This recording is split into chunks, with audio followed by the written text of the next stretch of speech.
Hello எவன் எல்லாரும் எப்படி இருக்கீங்க? சேனலை சப்ஸ்கிரைப் பண்ணலாம் மறக்காம சப்ஸ்கிரைப் பண்ணுங்க. நம்ம பீட்டா பத்தின நிறைய வீடியோஸ் போஸ்ட் பண்ணிட்டு வரோம். பார்க்க மிஸ் பண்ணவங்கன்னா கீழ இருக்க ப்ளே பட்டனை கிளிக் பண்ணி பார்த்து என்ஜாய் பண்ணுங்க.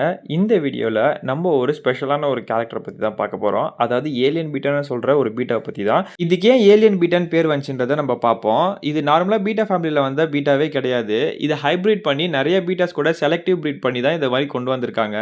அதனால இப்ப நம்ம மேல ஸ்பேஸ் ஷிப் அந்த மாரிலாம் போச்சுன்னா என்ன சொல்லுவோம்? நம்ம வேர்ல்டுல இல்லாம வேற வேர்ல்டுலேருந்து வர ஆளுங்கள எல்லாமே நம்ம ஏலியன் தான் சொல்லுவோம். ஸோ அதனால இது நம்ம வேர்ல்ட சேர்ந்தது இல்லாததுனால, இத ஏலியன் பீட்டான்னு பேர் வச்சாங்க. இது வந்து யூனிக்கான ஒரு கலரேஷன்ஸ் அண்ட் பேட்டர்ன்ஸ்ல வரக்கூடிய பீட்டாஸ். இதனுடைய கலரேஷன்ஸ் பார்த்தீங்கன்னா, 4, 5 கலர்ஸ்ல மட்டும் தான் வரும். இதுல grey, teal, green and blue. So இந்த மாரி 4 கலர்ல மட்டும் தான் வருது. எப்படி நம்ம நார்மல் பீட்டால vein, tail and half moon இருக்கோ, அதே மாரி தான் இதுலயும் அந்த மாரி டைப்ஸ்லாம் இருக்கு. ஸோ அதுக்கான என்ன பீட்டா கேரக்டரிஸ்டிக்ஸ் இருக்கோ, அதே கேரக்டரிஸ்டிக்ஸ் தான் இதுக்கும் அப்ளை ஆகும்.